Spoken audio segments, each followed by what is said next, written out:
Welcome to the Unlocking Senior Resources podcast by Leave the Key. I'm Larry Wagner, and I've spent 30 years working with seniors where I was a certified senior advisor and the last 15 years in the home buying industry as a certified senior transition specialist, where I specialize in dealing with seniors going through a transition in their lives. This podcast is for seniors, those with seniors they love, and people who work in the senior community. In each episode, we bring on a guest who works to improve the lives of seniors. This podcast is your key to unlocking senior resources.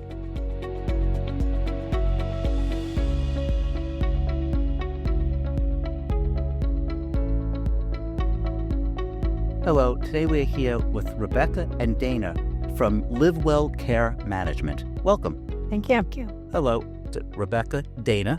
Yes. So you work for Livewell.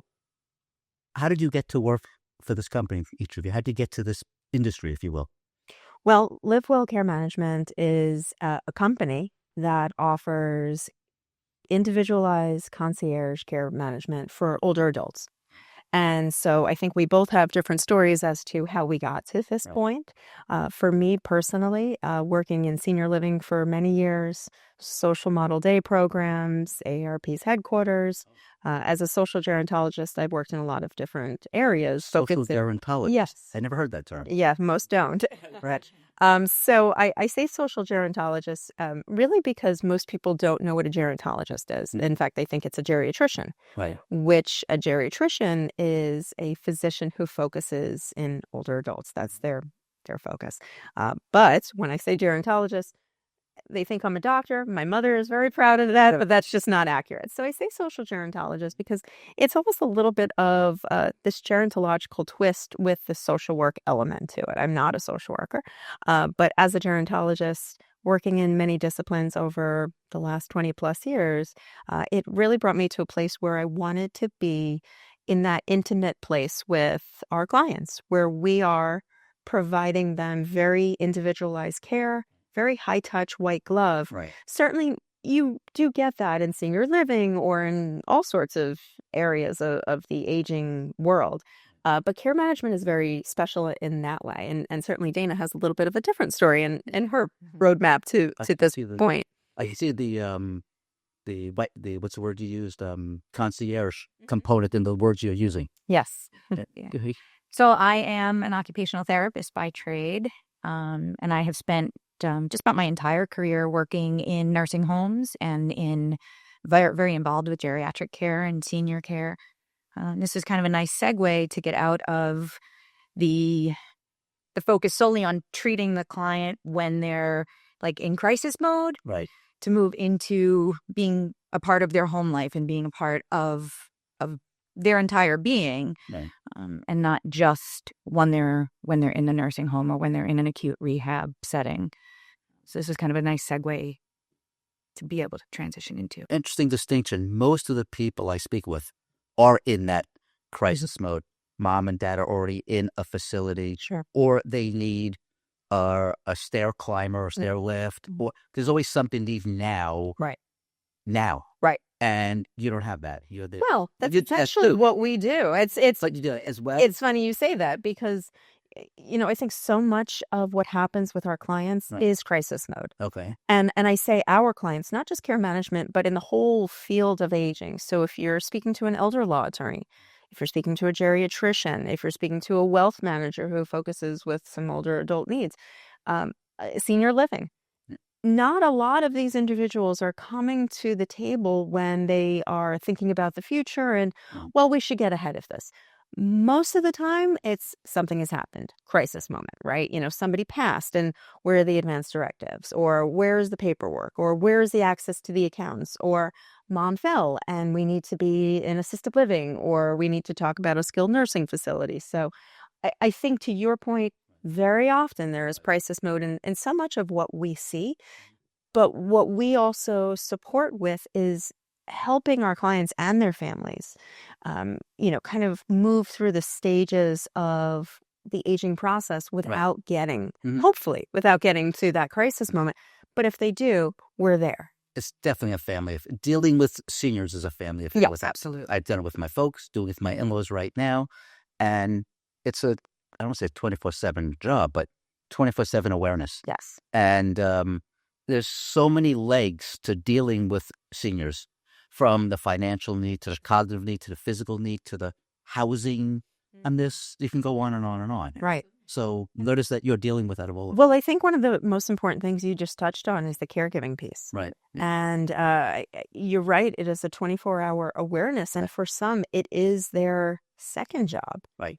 So many, I think, of our clients' family members have been thrust into this job of, adult Being the caregiver. caregiver. Right.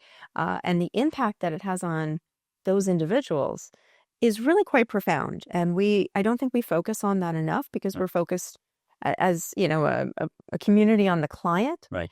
But if you talk about this caregiver burnout component, Oh, gosh, yes. and we have millions of Americans who are providing unpaid familial care to their loved ones.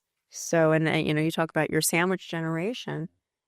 Caregivers tend to be the daughters-in-law, the nieces, the wives, tends to be the women, and, although many men are in that position. But if you're talking about those women, they're also in many cases caring for their children. Right. It's the sandwich generation. They also have a full-time job. Yeah. And these are individuals who are probably not doing a whole great job of caring for themselves in the process. We don't give enough attention to that, and really you just can't pour from an empty cup. Right. And that's, we do a lot of support to Right. families. To help lessen that overwhelming feeling of just, how do I get it all done? When I was in the financial advisory business, I sold a lot of long-term care insurance. I said, you're not buying it for yourself. Right. You're buying for your spouse and your children, because they're the ones who are going to provide the care. But if you have the money coming in the door that if you don't use it, you lose it money, you're more likely going to hire somebody. Right. And your spouse or your children become the overseer of the person dealing with it on a moment-by-moment basis. Right. And people think buying long-term care is, so I'm going to spend all this money for it. It's for me. It's not. As you said, the caretaker burnout is such a big component, such a big component. We've been through it ourselves with my folks. And so you're right. It's a whole family affair. So many legs to it. Is there a specialty area that you get involved in specifically with this level of care? Is it, if you want to elaborate on that a little bit more? Well, it's an interesting thing because I have found, and Dana, probably you as well, have found that not a lot of people know what care management is. And it's the type of thing we've often joked as a team. We all could use a care manager. I could certainly use one some days. All the coordination, the kids and the details, it's a lot to keep together. If you think about your health appointments with doctors and the different hospital systems and this portal and that portal, and this specialist is in network and this one's not, and this medication you can renew, but that one you have to wait 2 more days. All of the minutia is a lot to coordinate, and that's really where we come in. So we very simply simplify the lives of our clients and their families. Right. How do we do that? Well, that's going to depend on what that individual needs are. Because we are able to tailor what we do to each client and their families. It's going to look different. It's very nuanced from client to client. What we have often said is there's really nothing we can't do. The only 2 things we absolutely cannot do are serve as a healthcare proxy or a power of attorney. We feel it's a conflict of interest. Okay. But so it's not, you're not allowed to. You choose not to. We strongly choose not to. We feel like that's really the danger zone. Right. But because we are seen often as from our clients and our family members as a walking Rolodex of resources, vetted, trusted resources that we've worked very hard to ensure that I would refer to my own mom. Right. We do have resources that we would connect them to if they did need a power of attorney or a healthcare proxy. Most of the time, that's already established among the family. But really being able to provide the soup to nuts support, and that's going to vary from client to client, but also sometimes day to day on that individual client. Sure. We might have somebody. We've often had people reach out to us for, say, home care. This is all I need. I just need a little bit of support at home. And things change. And we have found that they need assistance with medication pre-pours. Right. So we send our nurse in to set them up for the next couple of weeks and do a medication safety assessment. And then we find when we do our home safety assessment, the bathroom is not doing its best job for the individual, and the modifications that need to be done, and, Right. and how we can support with that and make some connections. And then from there, it just sort of grows. It's sometimes I describe it as a personal health liaison meets a personal assistant. Very good. You mentioned before, like your Rolodex of resources. The podcast is called Unlocking Senior Resources. Right. You're a resource of resources. You're a resource That's right. and a resource of resources. You're both. And that's what's all about. You need a team. You need a team. It's not just the kids, not just the spouse, not just one person outside of the family. Oftentimes it's numerous. Mhm. You're like a one-stop shopping That's right. kind of a person or organization. And that's the nice thing about our group, Right. because we are a practice, Right. several care management practices serving Nassau and Suffolk County, New York City, surrounding boroughs, and Westchester County. Yeah. We have care managers. We're a tight-knit group. We are an interdisciplinary group, and we connect at least weekly and then support each other as needed. All of the different backgrounds, social workers, registered nurses, occupational therapists, certified care managers, all sorts of different perspectives, really lends itself to a more comprehensive plan of care for our clients, and essentially collaboratory. So we're able to think up of things, and resources for our clients that maybe they wouldn't have if you are working with one individual. You're getting a team along with the assigned care manager who's there with you. I've interviewed people who do home modifications, people who do home organization to clean out people who have messes, and if you will, or use the word organizations, probably a nice word.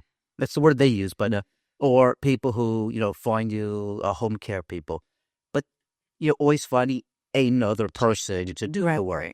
And as you said, you have your Rolodex, an old term. I don't know if people used it anymore. Well, sometimes, depending on who I speak with, I have to say a Google search. Depends on the generation. Exactly.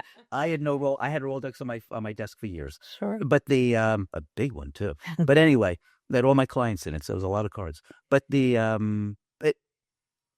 haven't interviewed anybody who sort of just as comprehensive. Right. Sure. Is there a time that people start engaging your services?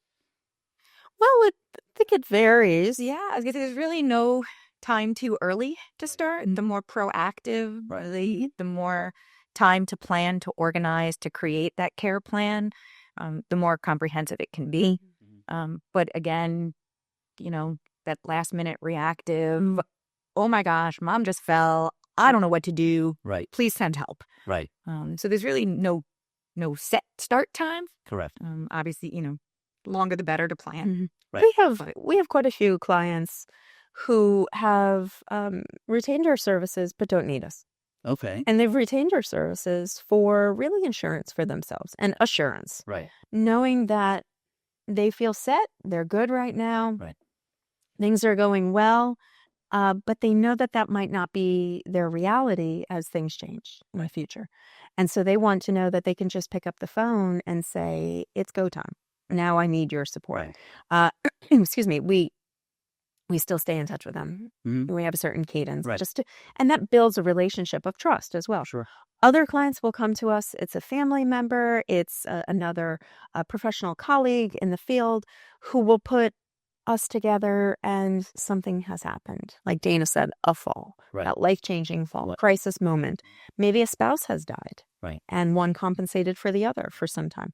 Very often, what I see is the adult child who does not live local, who's trying to do their own version of care management, essentially, remotely. As the Lutzu daughter or son. Yes, remotely. We have quite a few family members who are not local to New York, who are not in this time zone or even in this country. Right. So we do a whole lot of WhatsApp with them. And so they're really looking for the boots on the ground people who will be able to see their loved one beyond the square of Zoom or FaceTime or whatever it might be, to see the condition of their home, how much food is in the refrigerator, what are the medications looking like. I had a client who her cat's medications were a little bit too close to her own dog. Oh, gosh. And luckily she was okay.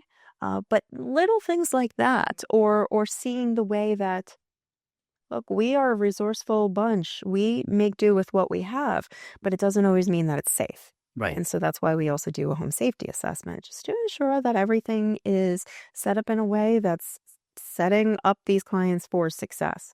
So that boots on the ground piece is really huge, I think, for the family members especially. You say that because I'm one of three. Both my parents are around. I was in my 60s. I was very fortunate and lived 10 minutes away. My sister's an hour away. My brother lived in Austria. I wanted my parents to move to independent living. Their friends had passed. They're very social people who most of their friends had passed or moved away. They were living a little bit more isolated life than they were accustomed to. They weren't exercising. They weren't eating properly. They were having English muffin for dinner kind of thing. My father's still working, but somehow these things became unimportant. Sure. And I saying to them, I want them to move to independent living. No, no, no. And then my brother and sister, I agree with mom and dad. Meanwhile, they're not involved on a daily basis. When my wife and I saw them, I saw my father 4 or 5 times a week at work. I knew exactly what was going on in his life. His walking was limited, and they lived in a split level with all the stairs, doing laundry from the top down to the basement, That's 4 right. half flights of stairs. They kick it down the stairs, and that's no way to be. And finally, after 6 months, I convinced my siblings to join my team and push my folks for independent living. And then it took another 6 months. But you guys coming in, you're objective. Right. There's no subjectivity to you're seeing what mom and dad need. Right. And so my question is, in my family, when I took one position, my brothers took another, and you come and say, oh, mom and dad really should go to, would you have more clout than I would have as that sibling? It was a long lead up, but I know from what I do, it's not unusual. Right. It will depend. Yes. It will depend. We have a client in Westchester who has a very good relationship with her daughter and sees her often. But the care manager comes in and says, "Oh, hi, sweetie." Right. It's a totally different vibe. We have been brought in to sort of act as mediators, though we are not. But you're right. It's that third party objective. We don't have the emotional history that you have with your parents. Yep. We were not raised in that same house. We have the professional experience, and for us, we never instruct our clients what they will be doing. We will strongly encourage at times, but our job is to really provide options and present potential solutions that they can then decide what is best for them. For us, it's very important to keep that degree of autonomy. Right. Relocating somebody, I'm not surprised you've received some resistance there, but it says for them, it was, we have a system. We kick our laundry down the stairs. Yes. We know every creak and crack.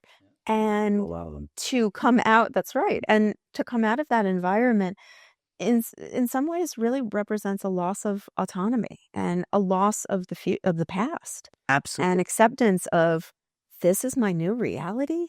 I don't like this. This doesn't feel whole. This doesn't feel like me.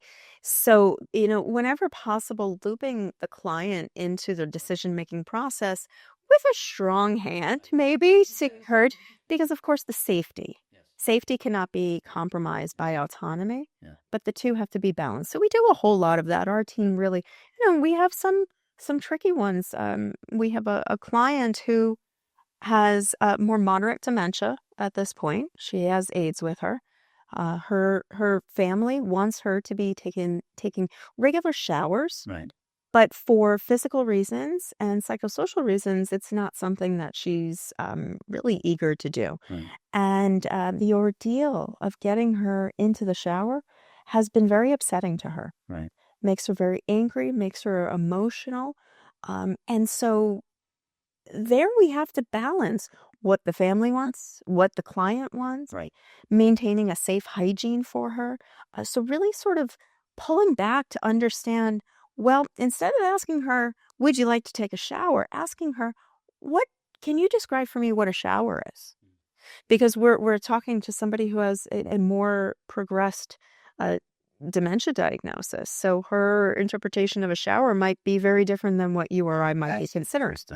Right. So then we're balancing all sorts of things. Again, what the family wants, what she wants, her safety, what her interpretation is of what the task is. So then when you throw in the cognitive changes, and we have quite a few clients we support with Alzheimer's and related dementias, the rule book changes quite a bit. Oh, absolutely. Absolutely. That guys, my mother deteriorated with Lewy body dementia. It was a very short, from beginning to full-blown deterioration. It's a very tricky diagnosis. Oh, it was terrible. And she went from being independent, from playing bridge, 3 months later, was in a wheelchair, never to speak again. Right. So in such a short period of time.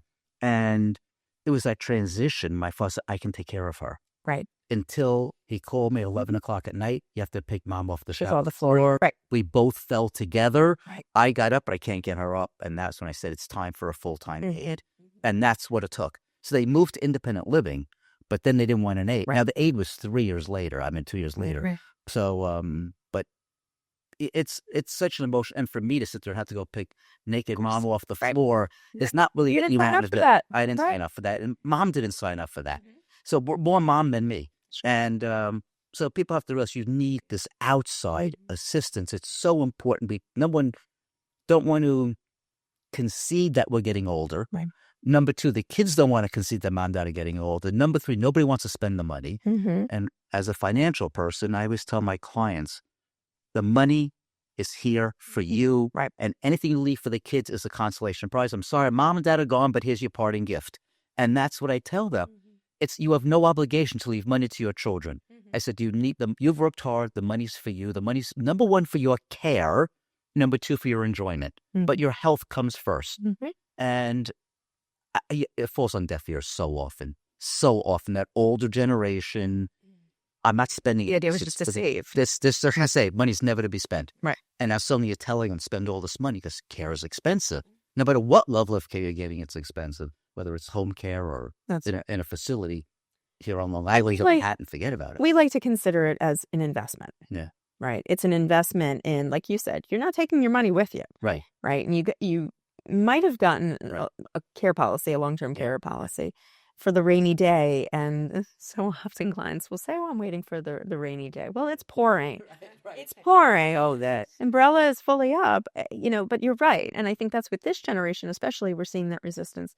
And I suspect we're going to start to see that lifted. I agree. As we start to see this younger boomer generation come in. And then, of course, the Xers, forget it. It's going to be a very different. And then when the millennials come, it's something totally different. But it is interesting to see that hesitation. And I often hear, and you've probably heard this as well, Dana, and I know our other care managers have heard, when families say to the point of what you shared about your father, oh, I can take care of her. Right. I think it's so beautiful when families want to do that. Right. But I think, for being honest, want is not really the right word. You're right. Right. There's this feeling of obligation. Well, I should be able to take care of my wife, or I should be able to have mom move in with me. And so I've often said to clients, family members, let's restructure that a little bit and say, I would have liked to be able to. Right. It feels different than should. Should feels this is my obligation. This is my responsibility. I must do that. And what comes from that? Caregiver burnout, resentment, all sorts of trickle down impact. But reaching out for a lifeline, a little bit of support. And that's one of the ways that I think we've really provided a great amount of relief for family members, because they can tag us for as little or as much as they want. It can just be, I just can't figure out ordering groceries for mom. Could you just do that for us? Sure. We do that for clients all the time. Right. Where we have a standing order of groceries. Or if it's, you know what? A couple weeks ago, a woman said, I can just hand you my American Express, right? You'll take care of everything for us. And the answer is yes. But of course, we want to make sure we are, honoring the request, the right request, making it done, doing it in a meaningful way. Okay. It's as little or as much as they want and need. And of course, that changes. So, when was the last time they got to take a vacation? Well, I can't take a vacation, not with mom the way she is. That's us. Right. Yeah. So they took a vacation. There we were. Right. We've even gone on vacation with the family. We have escorted. Yes. Wow. There's very little. We have a little. We'll take it on the chin if they're going to a good Fiji or something. Sometimes it's called work after all. Right. Hi, I'm Larry. And I'm Ben. We're the father and son team of Leave the Key Home Buyers, and we want to buy your house. We specialize in working with seniors who are transitioning out of their homes, and we understand what you are going through. So if you're considering selling your home and would like an alternative to the traditional overwhelming process, reach out and see how we can help. Do you have an outdated home? No need to update anything. Have a home that needs repairs? Don't bother with repairs. Don't want to take everything with you? Leave whatever you want behind. Dreading the headaches that come with agents? Sell your home without paying a commission. Dreading prying neighbors, attending open houses, and passing judgment on your home? No need for public showings. When you sell to us, you'll have all the certainty of closing on your timeline, not someone else's, and there's absolutely no pressure. Visit leavethekey.com or call us today for a no-obligation offer at 631-388-7771 if you want to sell your home today. So one of the parts of maintaining independence and maintaining clients' independence is being able to accept sometimes just a little bit of help to maintain a lot more of your independence. Yes. So like I had with my mother-in-law in particular, she was trying her hardest to stay on her own. Mm-hmm. And I finally said to her, I said, let me come in, let me set up your pills. If I set up your pills for a week, then you can stay in your own environment because I know this one aspect of your care is being taken care of. Right. So by her giving a little and allowing me to come in and set things up for her, I knew now that she was better because she's going to take her medication, take the morning ones in the morning slot, the afternoon ones. And she was able to retain more of her independence by allowing somebody else to come in and provide a little bit of help. So I think that's one of the parts with the care management that like we can do as much or as little. And so, if it was a matter of doing a home modification assessment to put the grab bars in, to make the recommendations to enable, let's say, your father and your mother to have a safer bathing environment to allow them to maintain that level of independence longer. Right. We could facilitate that. So it doesn't have to be, I'm giving it all up and I'm turning it all over to you and I've now lost myself of self. Right. It becomes more of a, what can we do to help you maintain or retain as much as you can? It's funny. We just moved to an apartment behind my house, and my daughter's family moved into the house, and Grandma and Grandpa used to live there, and we've somehow become Grandma and Grandpa. How that happened, I am out. But we widened all the doorways. It's a ranch, the one-level apartment. Widened all the doorways. We made the bathroom handicapped accessible. We widened the bathroom. We've done all these things. Have the blocking for the grab bars in the shower. I didn't put them in yet because in my 60s, I don't want grab bars. I don't need them. But if I need them, so I'm already planning for that because I wasn't able to spend as much time in the apartment, hopefully the rest of my life, in the apartment with my wife. And it relieves the burden from my kids if I'm able to stay there longer. It's easier. So people don't think that way. Being in the building business, I guess I think that way a little bit more. And dealing with seniors all my life, thinking that way more. But you're right. It's the concession that you have to make. You make the little concession, and you buy a little. You make a big concession, you buy a lot. And the pill's a good start. My mother. I knew my mother was aged, and the day she came over to my house, and she gave my wife a half a bag of flour and said, "Here, I'm done baking."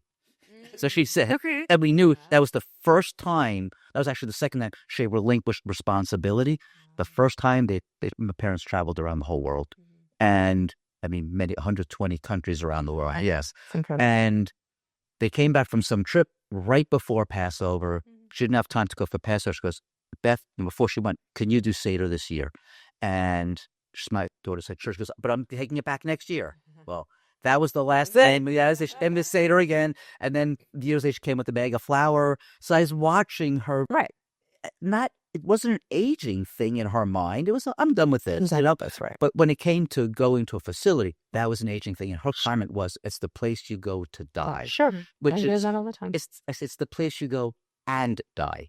It's not the place you go to die, right? Is it different? And it's because in many cases, it might be your last move in a residential area. You're not buying another house. You're not buying, exactly. You're going to a place that's designed so that you don't have to worry about mowing the lawn or putting in the grab bars, and all of that's built in for you. But somehow she associated with it was a causal thing. Sure. It's not causal. It's going to happen, just matter where. Right. And it's that irrational kind of behavior I see in seniors all the time when I'd make financial decisions with my clients.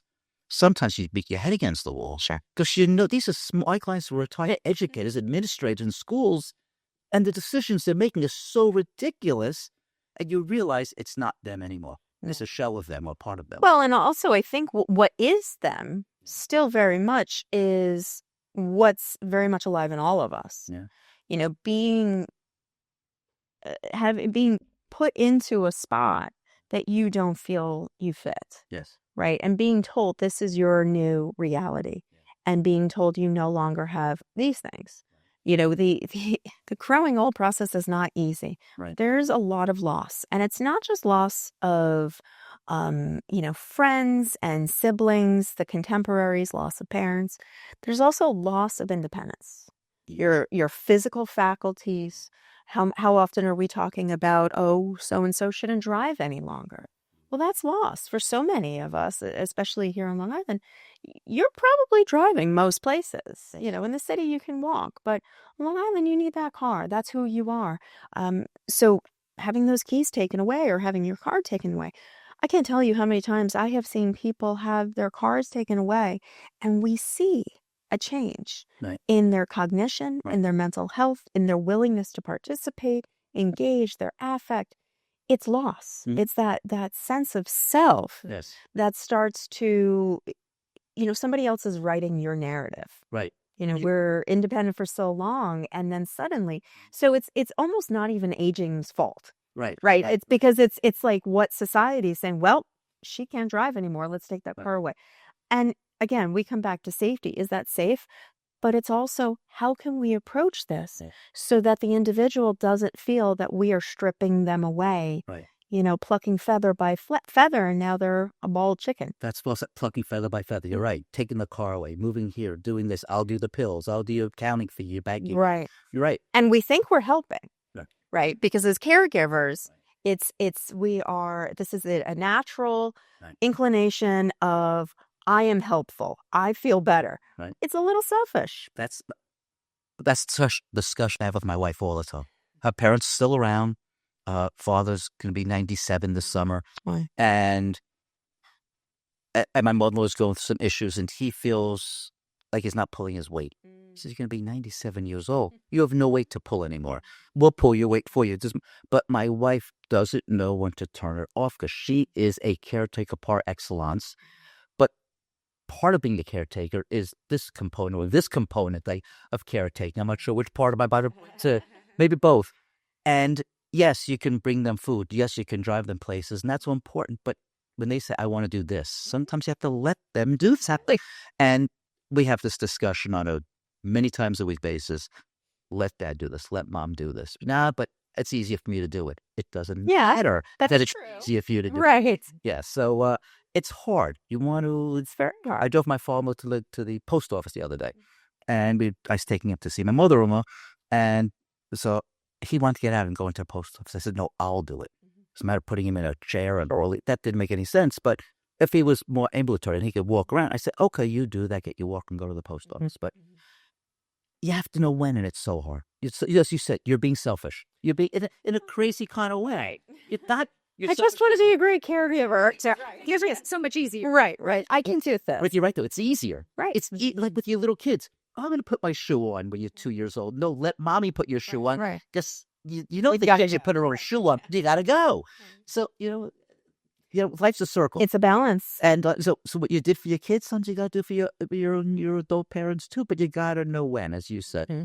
Don't be selfish. I'll use the word in air quotes because we know it's not really selfish, but it's selfish its own kind of way. But right. Yeah. And I think it's also this element of, as a caregiver, you are with your task list. You are getting it done. You, like I said, you've been thrust into this job. You did not interview for this job, but here you are, and you are there 24 hours a day. Qualified or not. That's right. And, with that, it becomes very tricky, right? Because nowhere in the rule book does it say be compassionate or empathetic. Right. And it's really hard to be those things impatient, especially when it's mom, dad, your spouse, because there's no break. Right. There's no break. It's constant. And the impact, again, as I mentioned, on the caregiver is really quite enormous. And so having someone to rely on, their go-to, their buddy, us, a care manager, they don't feel as alone. They know they can offload something. They know they can receive a little bit of respite, take a breath, do the things that they had wanted to do. But I think it's also, going back to like I mentioned, the empathy and the compassion. We don't know the example you gave about, okay, we're at the post office, but that would be nice. But then here are all the steps we have to do to get you there. Right. I think we often take for granted the things that we can do. Right.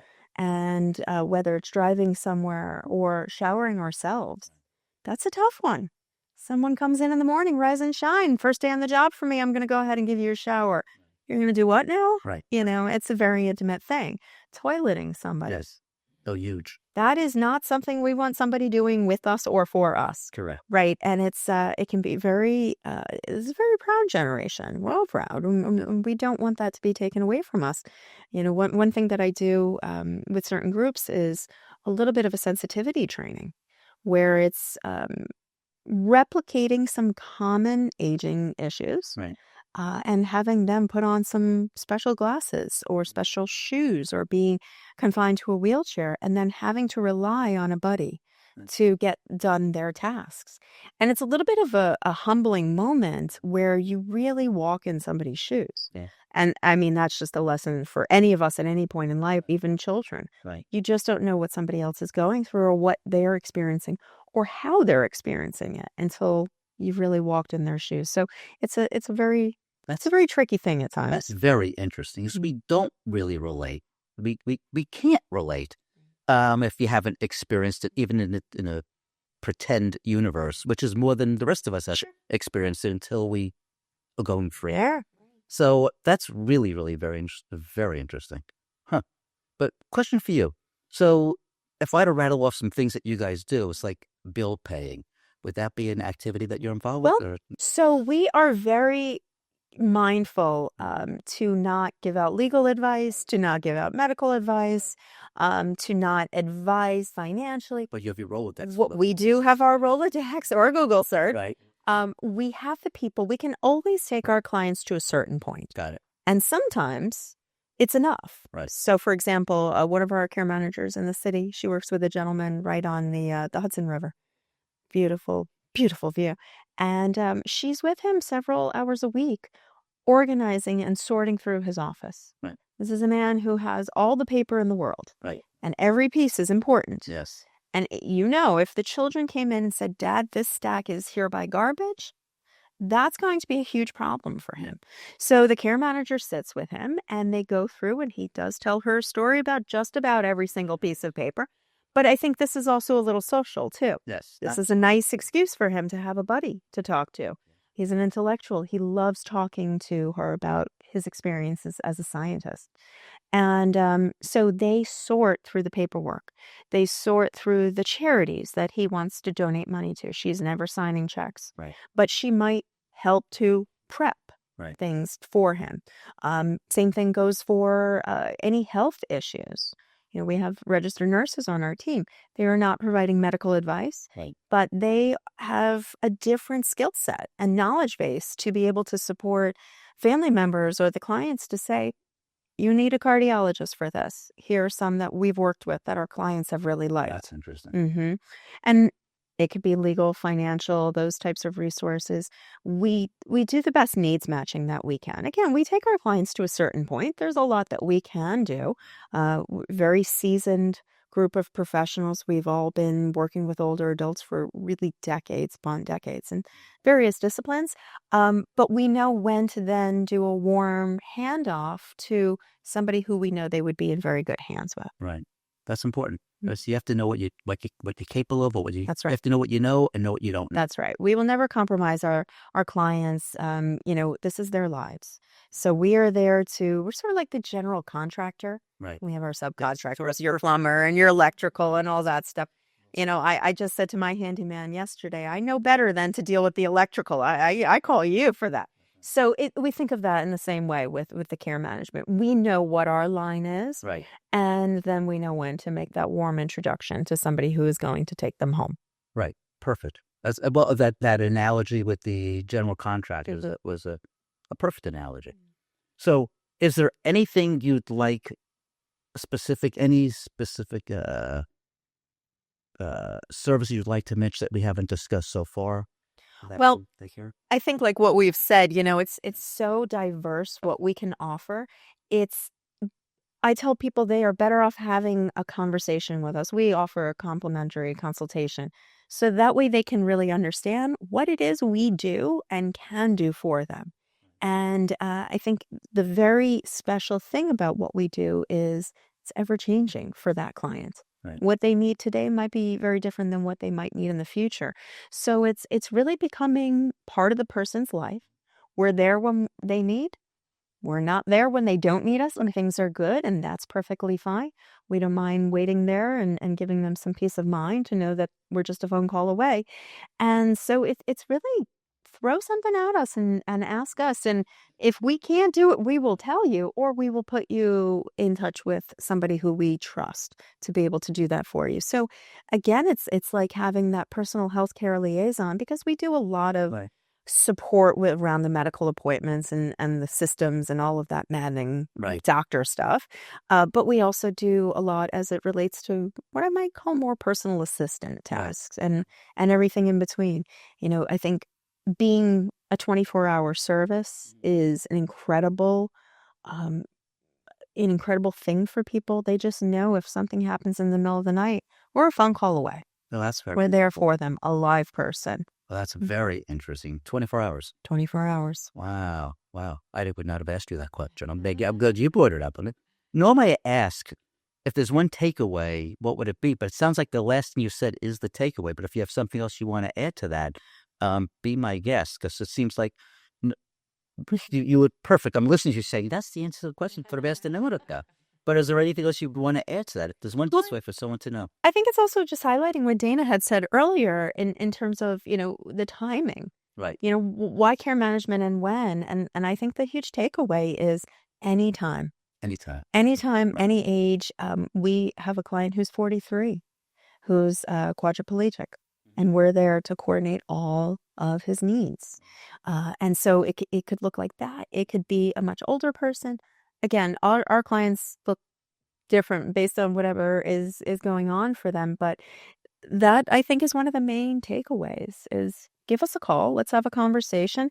Let's see how we can support you, because your needs will be very different than your neighbor's needs. And we're here for whatever that might be. Well, perfect segues. How do people reach you guys?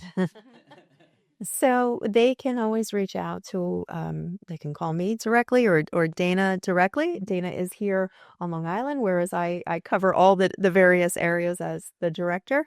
If you would like to share your phone number, email address. Email address is dana.williams@livewellcm.com. Okay. My telephone number. We could do it with the email. Yeah. The email. I got to tell you, usually I ask for people's cards in advance. You have no idea how many people don't know their phone number. They just hand the card out. Like, I don't know my wife's number. Same number for 30 years. She's on 2 of my speed dial. I press Beth. That's it. So Dana's the one to reach. You can always reach out to Dana. Yeah, she'll get us in the right spot. Well, what was a real pleasure. I learned something new on every podcast, and it was more new stuff thrown on this podcast than usual. You came in with a different take on care management that I see, and I liked when you started using the word concierge. Mm-hmm. I don't know where you were going, but now I understand. Well, thank you very much for being here. Thank you. Thank you for having us. Very good. Thanks for listening to this episode of the Unlocking Senior Resources podcast by Leave the Key. If you've enjoyed this episode or found it helpful, don't forget to subscribe, leave a review, and share this podcast. We specialize in working with seniors who are transitioning out of their homes, and we understand what you are going through. So if you are considering selling your home and would like an alternative to the traditional overwhelming process, Reach out to see how we can help. When working with us, you can sell your home in its current condition, there is no need to remove unwanted items, and you control when the house is sold, along with so many other advantages. Visit leavethekey.com or call us at 631-388-7771 to learn more about our senior home buying process.